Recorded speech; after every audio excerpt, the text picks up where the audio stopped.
A young nurse, Anna Monroe, found herself in an unexpected situation at Westbridge Private Hospital.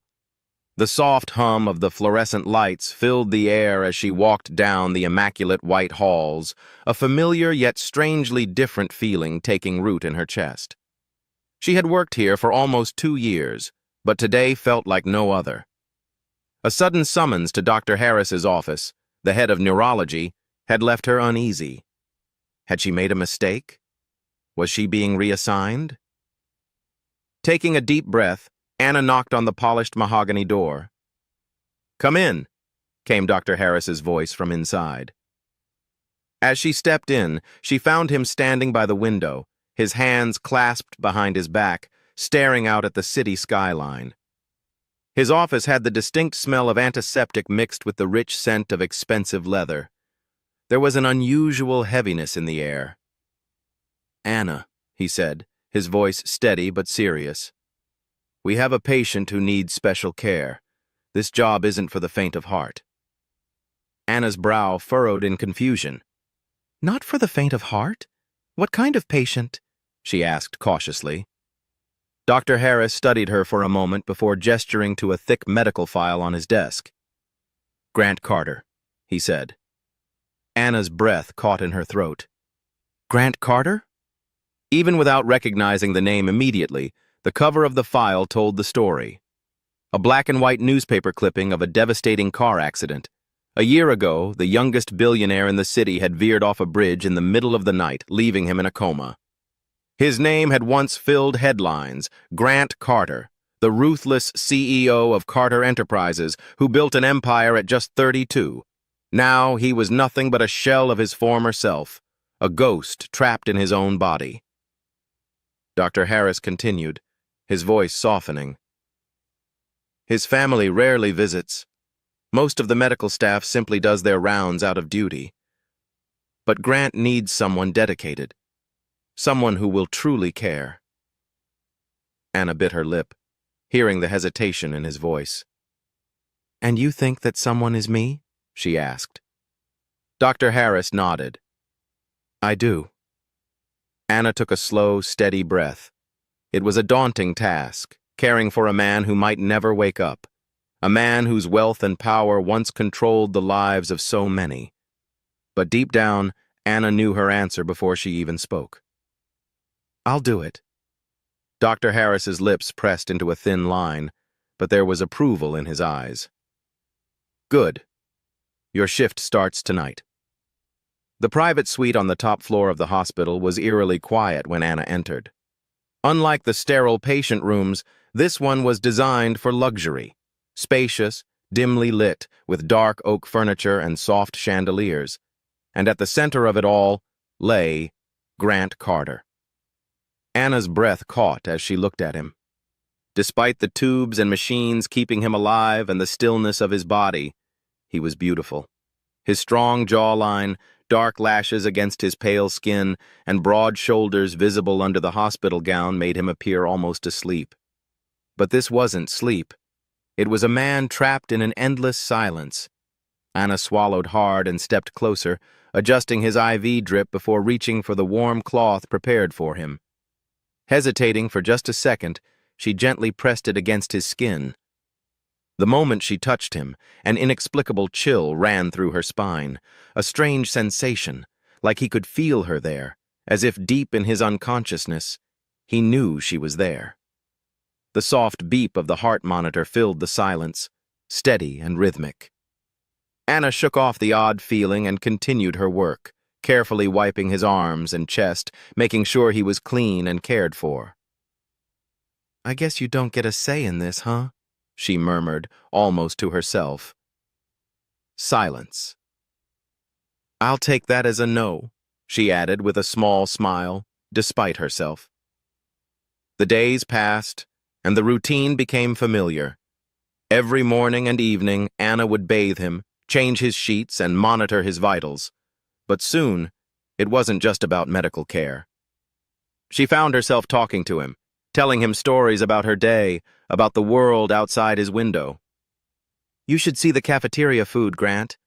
It's tragic, even for a billionaire. I doubt you'd survive it." Silence. I don't even know why I'm talking to you.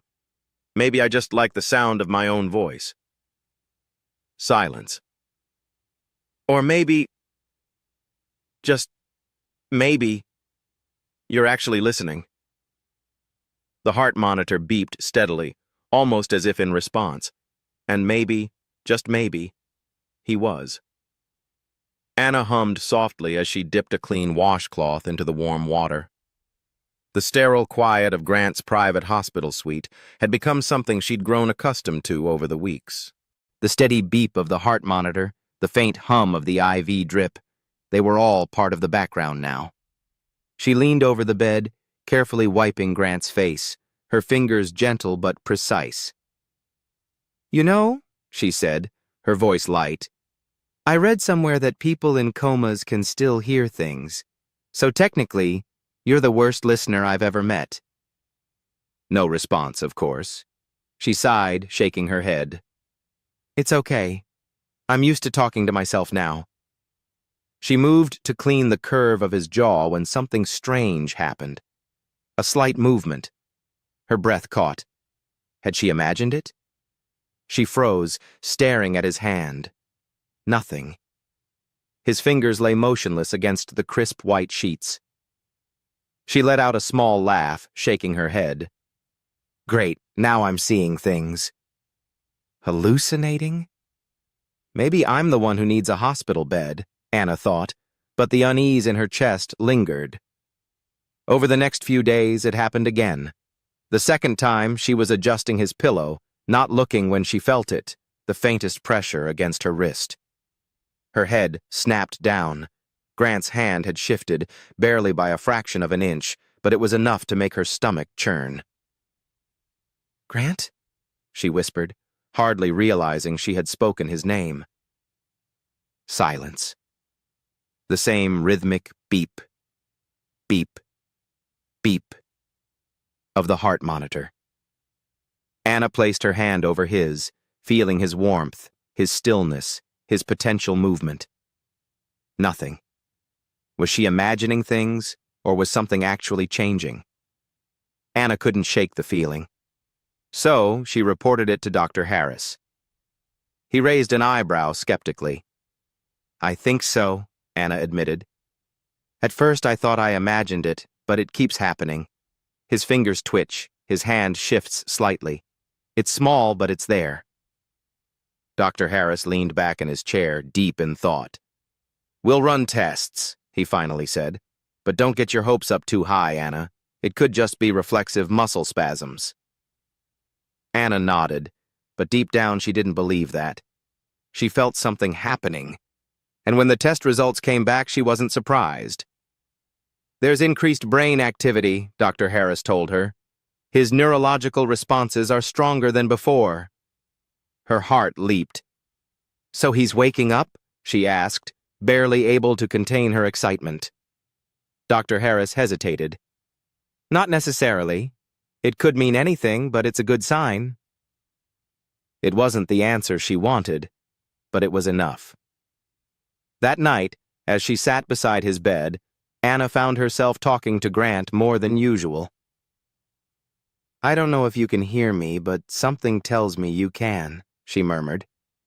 She glanced at his face, his strong features still unmoving, but for the first time, she felt like she wasn't alone in the room.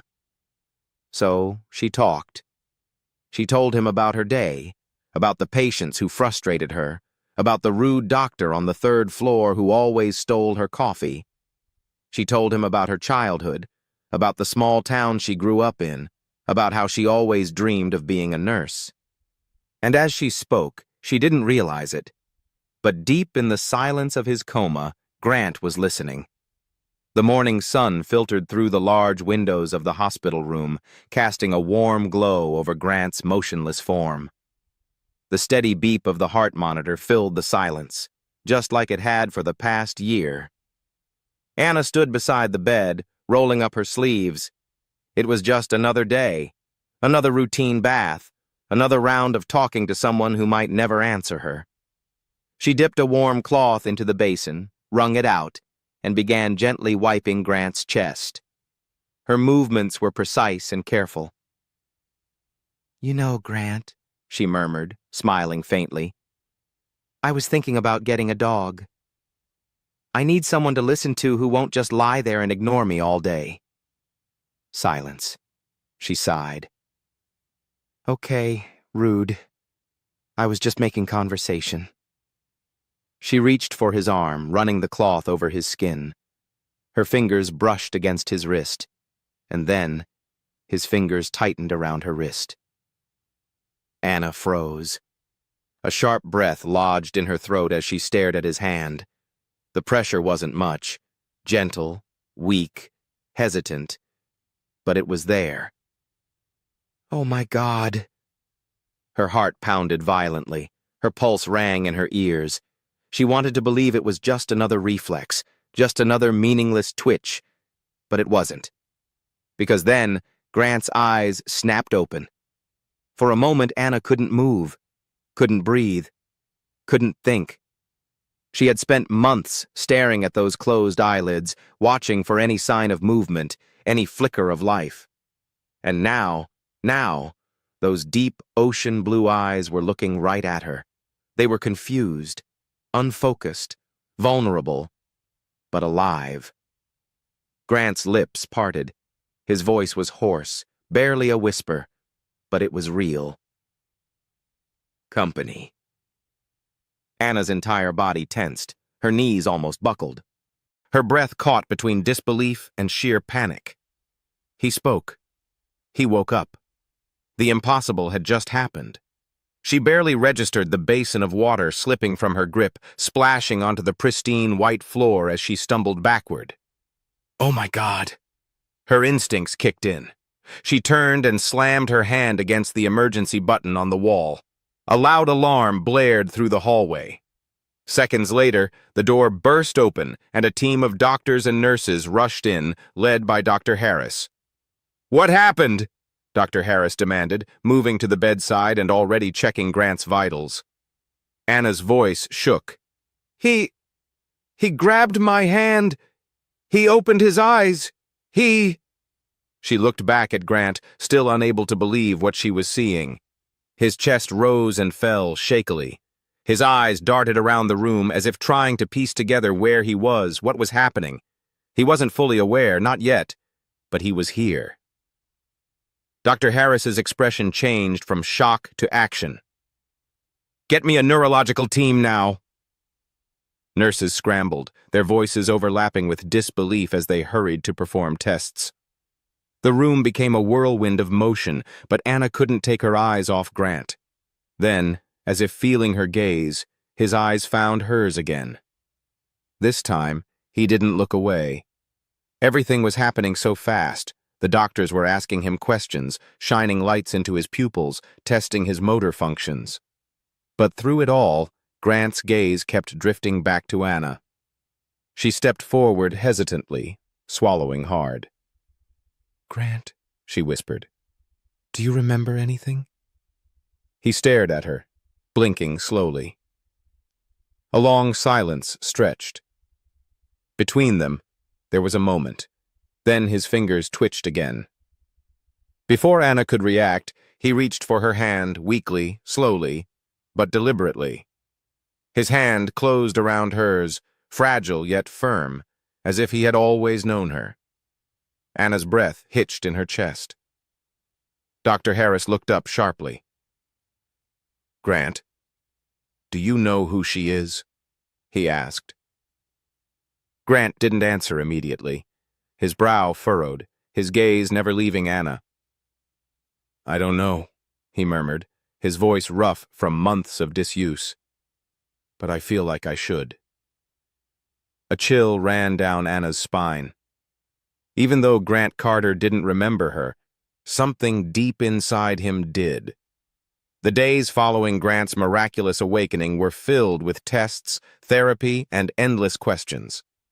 The doctors were amazed by his physical recovery. Though he was still weak, his muscles, stiff from a year of immobility, were regaining strength through rehabilitation.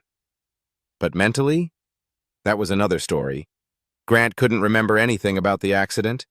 The more they pressed him for details, the more frustrated he became. "Grant, let's try again," Dr. Harris said during one of their sessions. "What's the last thing you remember?" Grant rubbed his temples, his expression tense.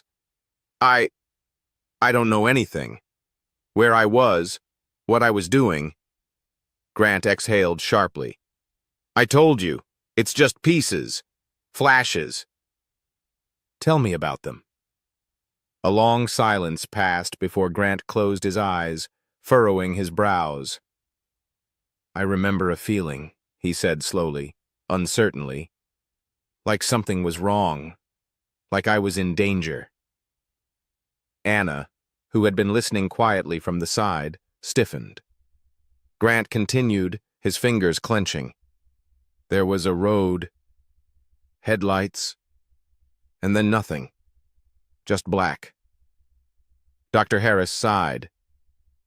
"It's common for trauma victims to block out painful memories. It may come back on its own, but for now, we focus on recovery." Grant nodded, but Anna could see the frustration in his clenched jaw. Deep down, she couldn't shake the feeling that something wasn't right. That night, unable to stop thinking about it, Anna went to the hospital archives. She had read Grant's file before, but this time she went through every detail with fresh eyes.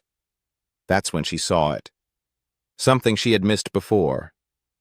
The report from the accident reconstruction team stated that Grant's brakes had failed. Failed. Not worn out, not malfunctioned, but tampered. A chill ran down her spine. This wasn't just an unfortunate crash. Someone had wanted Grant dead, and he had no idea.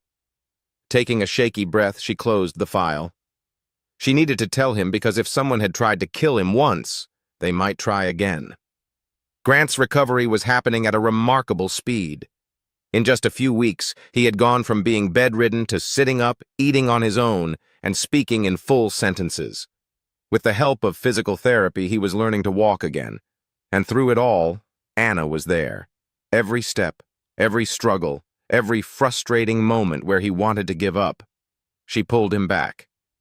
"I can't do this," Grant muttered, gripping the parallel bars tightly as he attempted to lift himself. "Yes, you can," Anna said firmly, standing beside him. "You've already come this far. Don't stop now." He turned to look at her, his breathing heavy. She wasn't just saying words to motivate him. She made him believe in himself. With a determined exhale, he took another step forward. Anna's face lit up. "That's it!"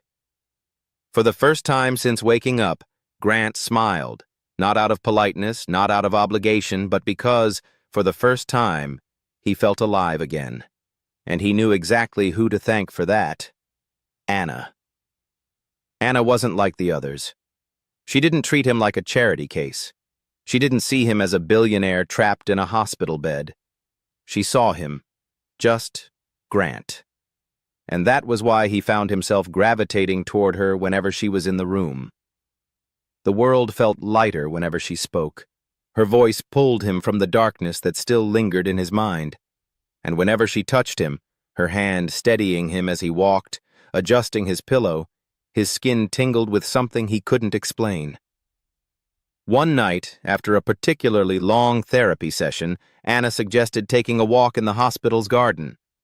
"Fresh air might do you some good," she said, smiling. Grant agreed, but what he didn't expect was how different everything would feel outside the hospital walls. The cool night air, the rustling trees, the moon casting a soft glow over the world. For the first time, he felt like a person again, not a patient, not a mystery with missing memories, just himself. And beside him, Anna. The night was restless. Grant tossed and turned in his hospital bed, his body still weak, but his mind racing. Then, a flash, a sudden burst of memory crashed through his subconscious, like a dam breaking. The road was dark. The rain poured against the windshield, the wipers struggling to keep up. Grant gripped the steering wheel tightly, his mind still clouded from the meeting he had just left. Something felt off. off. Then, out of nowhere, headlights, bright, rushing toward him. A black SUV swerved into his lane at full speed. Grant yanked the wheel, his tires skidding on the slick pavement. The brakes, they didn't work. His heart pounded as he desperately tried to regain control, and just before impact, his eyes darted to the side of the road. A shadowy figure stood there, watching, and then blackness. Grant's eyes snapped open. His breath came in short, uneven gasps. His pulse raced, sweat clinging to his skin.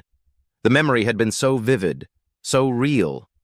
And now he knew the truth. This wasn't an accident. Someone had tried to kill him. Anna noticed something was wrong the second she walked into his room the next morning. He was different. His usual smirk was gone. His body was tense, his hands clenched into fists. "Grant?" she asked carefully. "What's wrong?" His piercing blue eyes locked onto hers, filled with a new intensity. "I remember something," he said. Anna's stomach dropped. "The accident?" He gave a stiff nod. "It wasn't an accident, Anna. Someone tampered with my brakes. And there was a man standing on the side of the road just watching as my car crashed." Anna felt chills run down her spine. Everything she had suspected, he had just confirmed. But the question remained: who and why? Anna and Grant spent the next few days digging deeper, going through Grant's files, company records, and anything that could hint at someone wanting him gone. Then finally they found it. A financial transfer. A large sum of money had been wired just days before the accident. The recipient? A known criminal with a history of orchestrating staged crashes. And the sender?